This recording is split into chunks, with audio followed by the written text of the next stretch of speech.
Slime Rancher 2 has just been released in its early access, and you might be wondering, is this game worth it? In this video, I'm going to be going through the new, the old, the good, and the bad, so you can make that decision as to whether this game, in its current state in early access, is worth it for you. Well, first off, this is a Slime Rancher game through and through, so there's a lot of slimes and there's a lot of ranching. Ugh, that was a shit joke.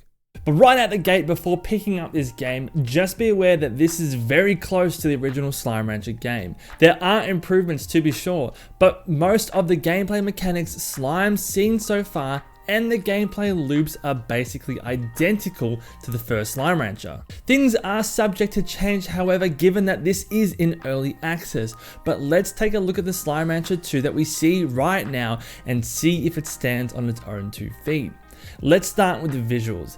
This game is gorgeous, and I mean gorgeous. The colors now sport a pastel aesthetic, which I am a complete fan of. It really shows how hard the team worked on making this game visually beautiful, and even to the possible detriment of some players by locking them out by the high recommended settings for PC. From its incredibly somber and perfectly paired soundtrack to its astonishing leaps in graphics, Slime Rancher 2's visuals are a massive improvement on the first game, and this is the best that Slime Rancher has ever looked. Now let's get into the accessibility. There are a variety of difficulty options when starting the game, so players can choose how challenging this game will be. There are damage outputs ranging from 0.5 up to 2 times, so this can address that issue that people had in the first game where they felt that the game was a little bit too easy. This is a great feature for those who want a little bit more of a challenge in their Slime Rancher game, but also keeping within the confines of still being a Slime Rancher game. You know that getting into a Slime Rancher game isn't gonna bust your balls or anything like that at all. It purely is a little bit more challenge for those who are seeking it, but it's still through and through a Slime Rancher game. What I mean by that is that your deaths in the game aren't going to be coming from enemies, rather it's going to be coming from possible missteps or you falling into the water. I did that once and this can actually be quite unforgiving. I was so used to having the jetpacks and the long jumps from the first game that I completely forgot you don't start with them in this game. So I went over a ledge, jetpack didn't work because I obviously didn't have it, and I went right into the water. Now doing so, you actually lose all the items that you carry on you at that time. Some players might say that's unforgiving.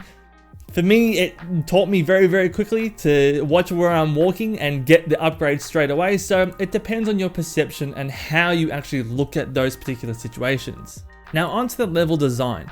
Given that this is early access, apparently not every area is available. However, I'm happy to say that the level design is greatly improved over the first. There's a lot more verticality in their design, many more secrets, and it's all much more visually interesting and engaging. Areas aren't so linear compared to the first game, and overall the map is much larger. One thing I wish will be improved on with the map in the future is the ability to make pins or to be told what slimes populate an area once that area has been discovered. I was looking for some puddle slimes and I had already come across them before in my exploration. However, I was not able to pin that location for future reference. Sadly, this is not in the game, however, I hope it is added with a future update. However, what's more frustrating is that as you come across these big boys that block your path, they automatically get pinned to your map. So the mechanic is there, it's just not given to the player to use as they see fit. Players who do go off the beaten path, however, are heavily rewarded with finding secrets and pods and other goodies, and it's a fantastic feeling when you stumble upon a secret you would have otherwise missed had you just kept to the linear path. This game really rewards exploration and inquisitive minds, so get exploring. Let's now move on to the slimes themselves. Now believe it or not, the slimes in the first game were actually somewhat of a downfall. I felt that although they were cool, they did really only act in 2 ways and their personalities never really shone through. They were either docile or aggressive, and that was basically it. What made them interesting were the variety of types. However, sadly, this has largely remained the same. Most of the slimes in early access have come across from the first Slime Rancher game, with the exception of a couple of new slimes. This is expected to change with future updates, but given that this is a new game with new locations, new environments, I would have liked to see a few more slimes so it doesn't just make me feel like I'm playing Slime Rancher 1 with improved graphics and a new location. The mechanics of capturing the slimes largely remain the same too. From the slimes I've captured, it's as simple as run up, suck them up with the backpack, and that's it. Like Slime Rancher 1, I am assuming that there might be some more difficult slimes in the later game. However, for now, it's just as simple as run around, vacuum, take back to base, and that's it. I would like to see a variety in the slime's personality, where some maybe are more timid and run away, or have some variety in the slime's nature or personality, which will change the player's approach to capturing them. For now, you approach every slime in the same way. I was hoping there might be a bit of a change to that, however, at the current point in the early access, this is yet to be seen. Now, this game's gameplay is where I think most people will feel the game falls somewhat flat. In essence, this is another Slime Rancher game. These games are designed to be extremely chilled and relaxing, and the gameplay loop has largely remained the same. You'll get your backpack that you'll use to suck up slimes. You'll take them back to an area, put them in a cage, feed them and extract their plorts. You'll crossbreed with them to get new plorts and new combinations. You sell those plorts on the market to buy new upgrades either for yourself or for your farm to progress further. Rinse and repeat. There hasn't really been any changes to that gameplay loop. Now, I personally love that gameplay loop because for me, it gave a really good visual representation as to how I'm progressing in the game. I see my farm expanding, I see more plots being used for different things, and I can get into a really good synergy between growing things and getting plorts and upgrading everything else as I expand my farm. It's a great visual for the game, basically saying, hey, you're doing a great job, and I really like that. A lot of people might be coming over from Slime Rancher 1 and saying, well, nothing's changed. Again, it's up to how you perceive this in your play. Now, speaking of the items and upgrades, you need to go out and collect different materials to upgrade the items that you carry. You can upgrade how many storage spots you have on you, and you can upgrade your health, your energy consumption, your jetpack, etc. There's also more of an emphasis on you personally gathering resources by going up to mineral deposits and giving them the old suck to obtain its resources. These new resources will then be deposited into your refinery and will then be later used to upgrade the items. It's a slight change to the first game, however, it's a welcome one. Now, how quickly you upgrade these items is entirely up to you. You're basically given a list of things to upgrade at the start, and it's up to you to decide how quickly you want to tackle those upgrades. Now, I am sad to say that one of the most frustrating things currently in the early access is how much storage you get on your person. Unlike the first Slime Rancher, I think you got about 4 or 5 storage slots. In this game, you can get a maximum of 6 plus a 7th one, which is going to be dedicated to your water. Having 2 extra available for unique items is not that much. It fills up so quickly, and I was really hoping they could give you some kind of backpack mechanic where you can get at least 10 to 12 to maybe 16 items that you can carry on you at one time. Although having 6 unique items plus water is an improvement on the first game, they get used up so quickly when you're sucking up a whole bunch of things. And I was finding myself turning very quickly to the mindset of what can I get rid of here to pick up that more valuable item over here.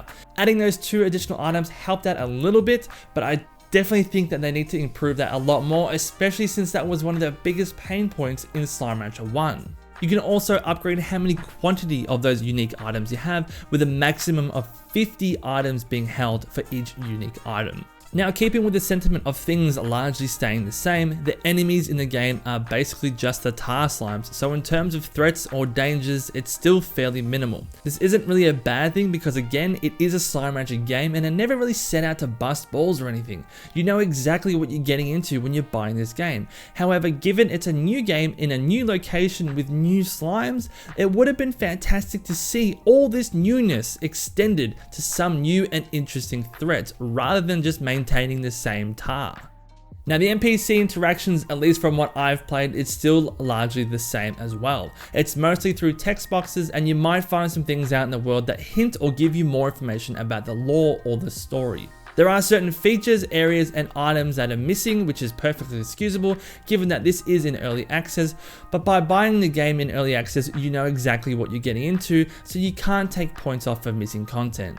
Like most early access games, I have also experienced a few bugs here and there, but it's actually been pretty good on the whole, and nothing acted as causes for concern. Now, from what I said, it can be perceived as I see this game in a negative light. However, I absolutely love this game, and I do think that it is a much better version of the original Slime Rancher 1 game. and I absolutely feel warranted and justified in my purchase. This will only be made more apparent as new content is being added through upgrades, and we've already been promised that we will be receiving new things that have never once before been seen in a Slime Rancher game.